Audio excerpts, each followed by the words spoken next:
নমস্কার, সবাইকে অসংখ্য ধন্যবাদ। কম্পিউটার বেসিক আইটি গাইড একাডেমির পক্ষ থেকে আজকে আপনাদেরকে ফটোশপের একটা টপিক নিয়ে আলোচনা করব।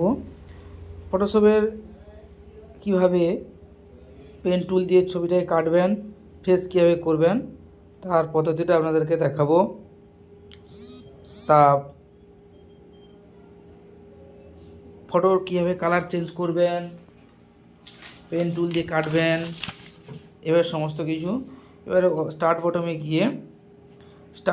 গিয়ে ফটোশপের পেজটাকে ওপেন করে নেবেন। করে নেওয়ার পরে পেজটা ওপেন হয়ে যাবে। হয়ে যাওয়ার পর এখানে যেসব টুলগুলো আছে পরের বারে ভিডিওতে আপনাদেরকে দেখাবো কোন টুলের কী কাজ। টুলগুলি একদম বিস্তারিতভাবে আলোচনা করব পরের ভিডিওতে, তাহলে আপনাদের বুঝতে সুবিধা হবে, কাজটা করতেও সুবিধা হবে। ঠিক আছে? তা মোটামুটি যেটা হচ্ছে, ফাইল অপশানে গিয়ে আপনাকে একটা ফটো নিতে হবে। ঠিক আছে? এখানে ফাইল যে অপশানটা আছে, ফাইল অপশানে ক্লিক করবেন। ওই দেখাচ্ছি যেখানে মাউসের পয়েন্টার দিকে দেখাচ্ছি, ফাইল অপশানে গিয়ে নিউতে ওপেনে ক্লিক করে আপনাকে একটা ফটো নিতে হবে। ঠিক আছে? যে ফটোটা দিয়ে কাজ করবেন সেই ফটোটা আপনাকে কিন্তু নিতে হবে। এইখানে ওই যে ওপেনে ক্লিক করলাম, করার পরে এই ফটোটা আমার যে ফটোটা আছে সেই ফটোটা আমি কিন্তু চুজ করে নিলাম, নিয়ে আমি আবার ওপেন করে দিলাম। দেওয়ার পরে ফটোটা কিন্তু আমার পেজ চলে এসে আগের ফটোটাকে ডিলিট করে দেবো, দিয়ে এই ফটোটাকে আমি রেডি করব। ঠিক আছে? এবারে আমি কি করব, পেস্ট করব। ব্যাকগ্রাউন্ড কালারের জন্য একটা পেজটা নেব। নেওয়ার পরে কী করব, নিউতে গিয়ে ব্যাকগ্রাউন্ড কালারটাকে ক্লিক করব। এই দেখুন, নিউতে যাওয়ার পরে কিন্তু আমাকে ব্যাকগ্রাউন্ড কালারটাকে আমাকে চুজ করাতেই হবে। চুজ না করলে পাসপোর্ট সাইজের যে ব্যাকগ্রাউন্ড কালারটা, অফিসিয়াল কালারটা যেটা থাকবে সেটা কিন্তু করতে পারবো না। তা এখানে ব্যাকগ্রাউন্ড কালারটা চুজ করলাম। এখানে এই পোর্শনটা 4x6 যা আছে তাই থাকবে। 4/6, চওড়া 4, লম্বা 6 যা আছে তা ঠিক থাকবে। থাকার পরে কিন্তু আমার অলরেডি এটা পেজটা চলে এসছে। এসার পর এখানে মিনিমাইজ করে দিয়ে এখানে আমি কিন্তু কন্ট্রোল+ টিপে ছবিটাকে একটু বড় করে নিলাম। নেওয়ার পরে এবার কন্ট্রোল- টিপে ছবিটা ছোটো করে নেব। এবারে কন্ট্রোল+ করে ছবি ছোটো বড় করা যায়। তাই এবার কন্ট্রোল+ করে ছবিটা কিন্তু আমি কাটবো পেন টুল দিয়ে।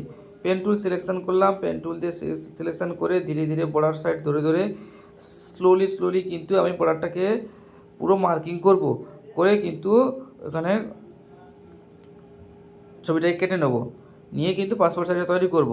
এবার যে জায়গাটা বাড়তি অংশ দেখতে পাচ্ছেন ওইখানে অল চেপে ক্লিক করে দেবেন, তাহলে বাড়তি যে অংশটুকু এটা বেরিয়ে আছে সেটা কিন্তু কেটে যাবে। আমি যেভাবে দেখাচ্ছি সেভাবেই করবেন। ধীরে ধীরে প্র্যাকটিস করতে করতে কিন্তু আপনারা এই ছবিটা কাটতে এবং করতে সুবিধা হবে। এই দেখুন, আমি একটু ভুল করেছিলাম, এখানে একটু বাইরে বেরিয়ে গিয়েছিলো, কিন্তু বর্ডারটা হয়নি বলে আমাকে আবার ডিলিট করে কিন্তু আবার নতুনভাবে কিন্তু পেন টুল দিয়ে আবার বর্ডার ধরে ধরে সিলেক্ট করে নিয়ে যেতে হবে। ঠিক আছে? এই করে দেখুন, এই করলাম। যেখানে কার্ভ সেকশন আছে একটু মাউসটাকে চেপে ধরে এদিক ওদিক করে নাড়িয়ে কিন্তু আপনাকে কার্ভ সেকশনটাকে রেডি করে নিতে হবে। রেডি করে নেওয়ার পরে যে বাড়তিটুকু অংশ আছে সেই জায়গাটা গিয়ে কিন্তু অল চেপে কিন্তু ক্লিক করে দেবো। মাউস ক্লিক করে দিলে কিন্তু অটোমেটিক বাড়তি যে অংশটা বেরিয়ে আসে সেটা কিন্তু কেটে যাবে। ঠিক আছে? ধীরে ধীরে কিন্তু জিনিসগুলো করবেন, তাড়াহুড়ো করার কোনো প্রয়োজন নেই। ছবির ক্ষেত্রে কিন্তু ধীরে ধীরে করাটাই সবথেকে ভালো। ঠিক আছে? এইভাবে আমি বর্ডার ধরে ধরে কিন্তু পেন টুল দিয়ে কিন্তু সিলেকশান করে নিচ্ছি। এবারে যেই সেকশানটা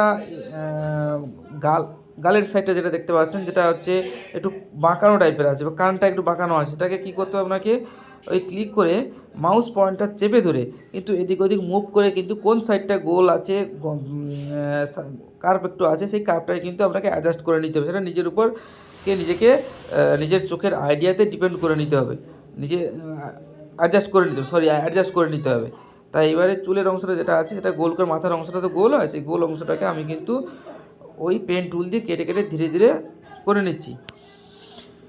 যাতে ধীরে ধীরে করবেন তাহলে ছবিটা দেখতে খুব সুন্দর হবে এবং কাটতেও সুবিধা হবে। কিন্তু যদি না ধীরে ধীরে করেন, কিন্তু আপনার যে পেন টুল দিয়ে বর্ডারটা যেটা কাটছেন ওইটা কিন্তু বর্ডারের যে পিছন যে অংশটা আছে সেটা কিন্তু দেখা যাবে, তখন তাকে আবার ডিলিট করতে হবে আপনাকে। মুছতে হবে, ইরেজার দিয়ে কিন্তু আমাকে মুছতে হবে আপনাদেরকে, ঠিক আছে? সব কিছুই ধৈর্য সাপেক্ষ, ঠিক আছে? এবার ধীরে ধীরে আমি কিন্তু পেন টুল দিয়ে এই সাইডগুলো কেটে নেওয়ার চেষ্টা করছি।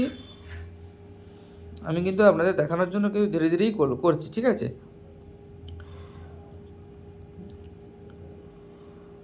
এইভাবে করে আপনারা করে নেবেন। করে নেওয়ার পরে এই সিলেকশান আমি অ্যাডজাস্ট করে দিলাম, দিয়ে এবারে কন্ট্রোল এন্টার মেরে আমি সিলেকশান করে নিলাম। দেখুন সিলেকশান হয়ে গেছে আমার। এবার এটাকে ম্যাক্সিমাইজ করা আছে, আমি একে মিনিমাইজ করবো না, সাইজটা ছোটো করে নেবো। নিয়ে কিন্তু আমার সেই যে পেজটা, যে ব্যাকগ্রাউন্ড কালারের যে পেজটা নিয়েছি ওইখানে যাব। এবারে লেয়ার অপশানে গিয়ে আমি ব্যাকগ্রাউন্ডটাকে সিলেকশান করে মুভ টুল দিয়ে ড্র্যাগ অ্যান্ড ড্রপ করে এখানে ছেড়ে দিলাম, ঠিক আছে? এরপরে ছবিটা একটু বাঁকা মতন আছে, এটাকে আমি কেটে সোজা করে নেবো, ঠিক আছে? তো কী করে করব, দেখুন এই যে ক্রপ টুল আছে, ক্রপ টুল দিয়ে কিন্তু আমি ছবিটাকে ক্রপ সাইজ করে নিচ্ছি পাসপোর্ট সাইজে। এখন এখানে পাসপোর্ট সাইজের এটাকে দেখাচ্ছি না, পরের ভিডিওতে পাসপোর্ট সাইজের একদম সহজভাবে পাসপোর্ট সাইজের ছবিটা বেরিয়ে যাবে, সেই পদ্ধতিটা আপনাদেরকে দেখাবো, কত সাইজ দিলে পাসপোর্ট সাইজ ছবিটা আপনি রেডি করতে পারবেন, ঠিক আছে?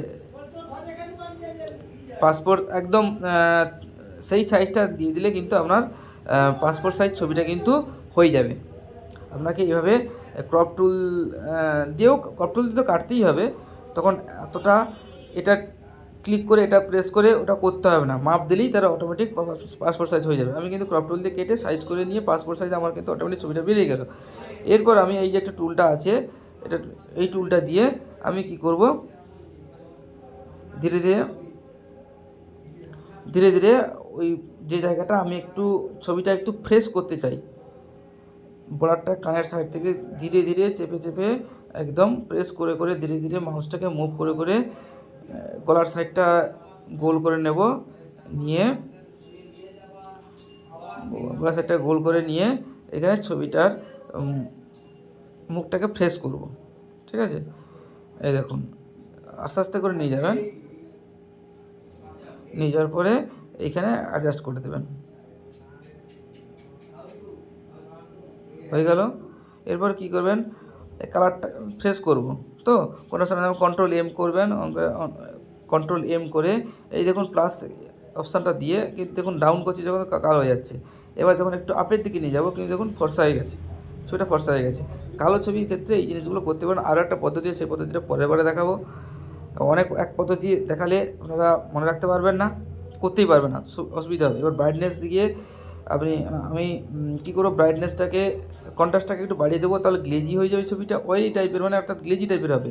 আর ব্রাইটনেসটাকে হালকা একটু কমিয়ে দেবো, কমিয়ে দিয়ে এই দেখুন কমিয়ে দিয়ে আমি কিন্তু ওকে বটমটা যে আছে এখানে, ওকে বটমটা আছে, ওকে বটমটা প্রেস করে দেবো, ঠিক আছে? করে দিলাম। আমার ছবিটা কিন্তু অটোমেটিক্যালি একদম ফ্রেশ ছবি একটা হয়ে গেল, আমার হয়ে গেছে, ফ্রেশ ছবি হয়ে গেছে। হয়ে যাওয়ার পর আমি কী করবো, এখানে লেয়ার অপশানে গিয়ে কন্ট্রোল ই চেপে অ্যাডজাস্ট করে নেবো। নেওয়ার পর আমি আবার নিউতে যাব, নিউতে গিয়ে ট্রান্সপারেন্ট যে একটা আছে অপশান আছে, সেই অপশানে গিয়ে এই পেজটা নিয়ে নেব, নিয়ে মুভ টুল দিয়ে এটাকে মুভ করে ছবিটাকে এখানে ড্র্যাগ অ্যান্ড ড্রপ করে ছেড়ে দিলাম, ঠিক আছে? ড্র্যাগ অ্যান্ড ড্রপ করে ছেড়ে দিলাম। এখানে দেখুন এডিটে গিয়ে স্ট্রোকে গিয়ে আমি ছবির বর্ডারটাকে করব। এখানে 4 পিক্স করা আছে, তা আমি এখানে দেখানোর জন্য একটা দেখাবো, আপনাকে বলে দিচ্ছি আপনাদেরকে।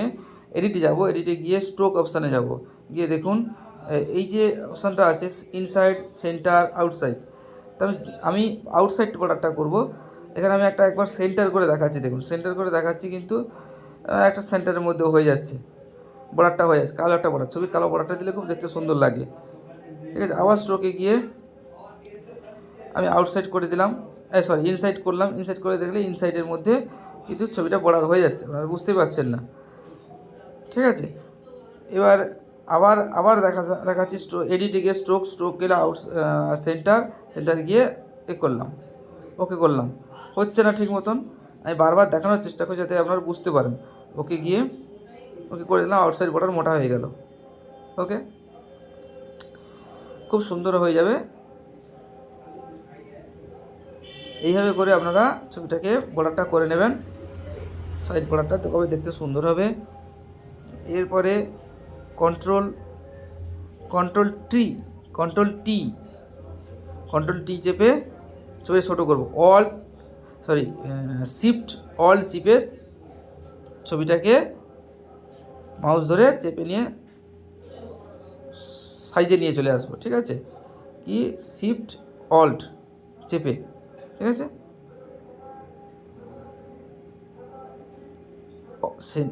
শিফট অল্ট চিপে ছবিটাকে চেপে নিয়ে গিয়ে একদম সাইজে করে নেব। এবার অল্ট চিপে আবার একটা ছবি কপি করে নেব। এখানে তুমি যতগুলো ছবি আপনারা দিতে পারেন। আপনারা ধরুন ছবি বের করবেন, কপি ছবি বের করবেন, 8-9 কপি 12 কপি কি ছবি বার করবেন, সেই সাইজ অনুযায়ী কিন্তু আপনাকে সেগুলো সাইজ করে নিতে হবে। দেখতে পাচ্ছেন?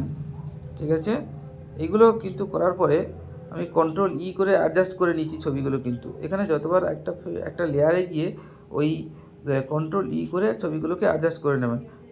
নিলে তাহলে তিনটে করে আপনারা সাজিয়ে নিতে পারবেন। ওকে, এখানে যখন তিনটে করে সাজিয়ে নিয়েছি, এখানে দেখুন এই যে লেয়ার অপশানটায় গিয়ে ছবি কিন্তু আমার এখানে অ্যাডজাস্ট হয়নি, সব বেরিয়ে যাবে। এটা করলে দেখুন অ্যাডজাস্ট হয়নি। একসাথে অ্যাডজাস্ট করার জন্য আপনারা কী করতে হবে, এখানে যে লেয়ার যে অপশানটা আছে, দেখুন লেয়ার অপশান আছে, লেয়ার অপশানে ক্লিক করে কন্ট্রোল প্রেস করবেন। ঠিক আছে, কন্ট্রোল দেখুন ছবিগুলো এক জায়গায় অ্যাডজাস্ট হয়ে গেছে, আর সরবে না, কোথাও কিচ্ছু হবে না।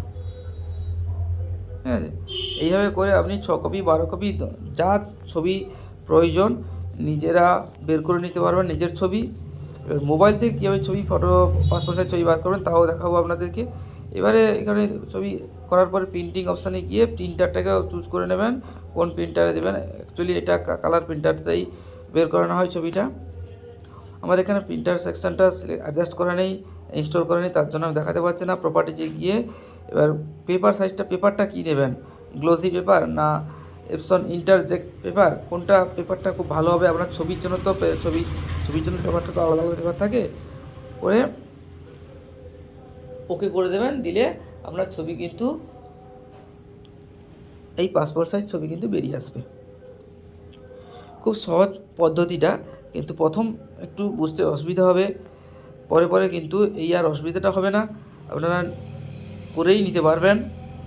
বলে রাখি, যে কোনো ছবি এখানে অ্যাডজাস্ট করার পরে আপনাকে কিন্তু এই লেয়ার অপশানে গিয়ে ছবিগুলোকে অ্যাডজাস্ট করে নিতে হবে, নাহলে কিন্তু ছবিগুলো এদিক ওদিক এলোমেলো হয়ে বেরিয়ে যাবে, আবার সাইজে নিয়ে আসতে পারবেন না।